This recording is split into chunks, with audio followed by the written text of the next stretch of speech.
I don't have a script. All right. Okay, so this is a short primer on what we know so far about this, which is basically experiment, have fun, and as long as it doesn't burn or explode, it's okay to try it. First thing you need is plastic of some sort that is thermally based. It works well with PET. It also works well with, I think we tried it with PVC, or...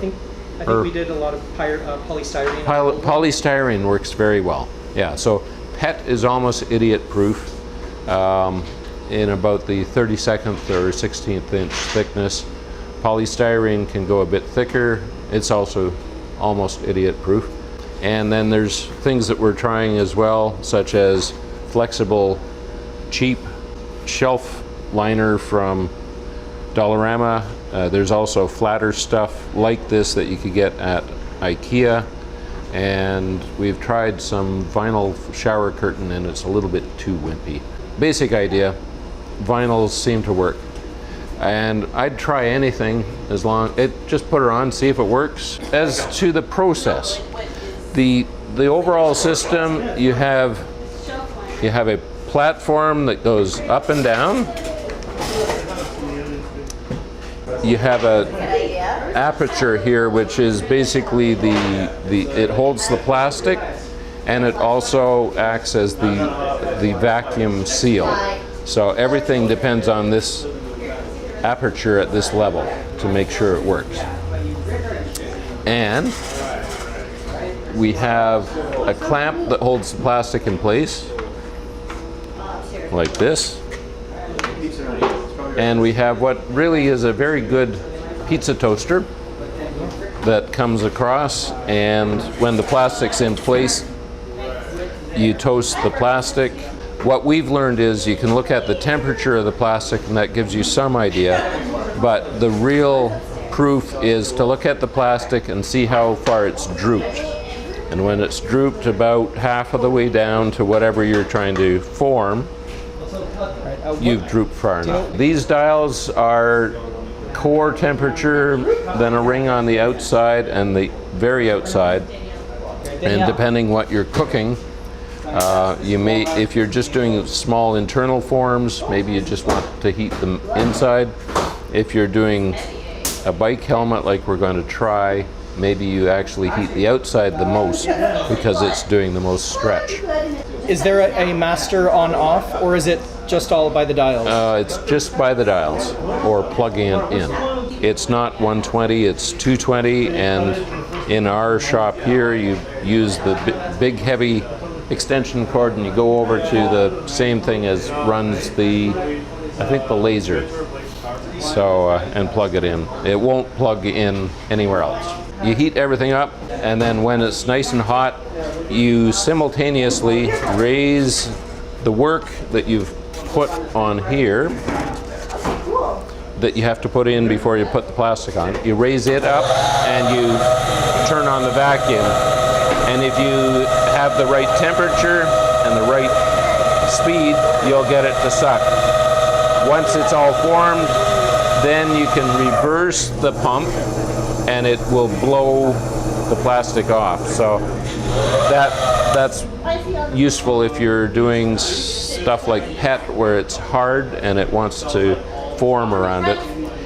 If so it helps you release the plastic? It helps you release, yeah. It may not be what you want to do with a flexible plastic because you can pull that off, and if you do it with a flexible, what we're seeing is that when it's still warm, you can deform it. So you want to, if you're doing something hard like PET, it will let you debond it a little bit. If you go beyond the 180-degree form with something hard, you're not going to get it off. So you have to design whatever you're molding to make sure you can get it out afterwards. Or with something like a bike helmet, maybe you do want to wrap it and you don't really care. We will now go through the process of actually forming something. So what we'll do first is I'll have my lovely assistant put the helmet in the right place. You always put it in so that you maximize the amount of forming material around it. and then you put it down and you forget about it. Then you take your plastic that you're going to form with, in this case the cheapo shelf stuff, and if my lovely assistant can get the tape and the scissors. In this case, the shelf stuff has bumps.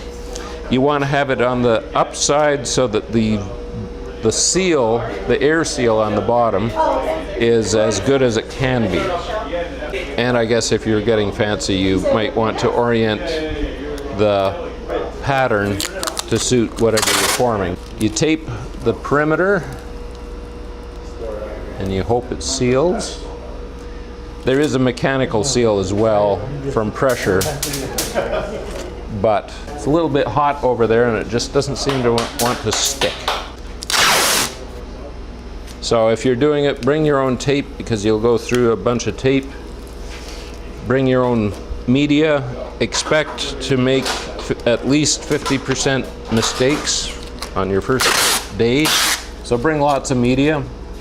There are places like Johnson Plastic, which is in South Etobicoke, and you can buy sheets of plastic from them, or you can just go to Dollarama and anywhere that you can get like acrylic, I'm sure would work. It's just getting the right thickness.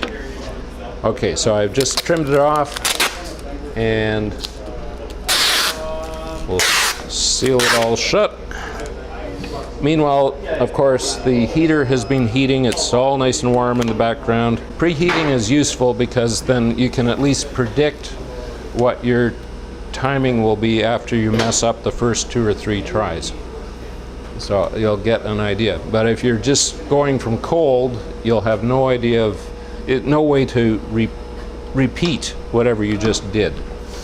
Okay, so you put the clamp down, or the top aperture down, and you clamp it shut. The machine does, it can make larger pieces. It's been reduced so that you don't waste too much plastic. Okay, so now you pull this over and you let it sit. Last time we did it, it took about 20 seconds. How are we doing on time? Plus 20 seconds. 20 seconds? Okay, let's see what it's looking like. Okay, if we look at it, it's sort of drooping, but it's actually, we're almost there. So we'll do another 3 or 4 seconds. 1, 2, 3, 4, 5. Okay, and then all at once. Oh, and you can see that just popped, and that means, and it's the identical location from before, it's pulled a hole through the plastic at the point of the most expansion. So it's basically toast. It won't suck anymore. So we turn that off and then we let it sit. So this material is likely too weak for such a prominent overhang or undercut? Well, if this material is too flexible, if you blow it off, it'll cool in the wrong shape and it won't stick to the helmet. So that's why I don't want to reverse the vacuum on it. But you would on a stiffer plastic like PET. PET, it really grabs, so you want to blow it off at the very last moment and then let it cool. And this is still pretty hot. More or less it's done. When you're designing things or figuring out what you're forming, things like this major hole at the front, it's the location of the most expansion or change in dimension. First of all, it's pulled around the helmet and then it's been pulled into the hole and it's popped. When you're designing your own shape, you'll probably want to fill things like that with putty so that it just won't get sucked in there. And if you do that, then other things like this area around here that's not fully pulled in will pull in.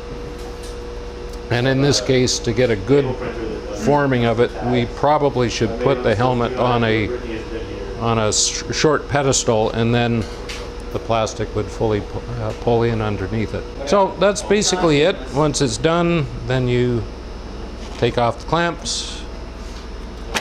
You remember to turn off, once you're really done, you turn off your heaters so you don't burn the place down afterwards and you don't hurt yourself. Maybe we'll cut it. Yeah, in this case we'll cut it over there.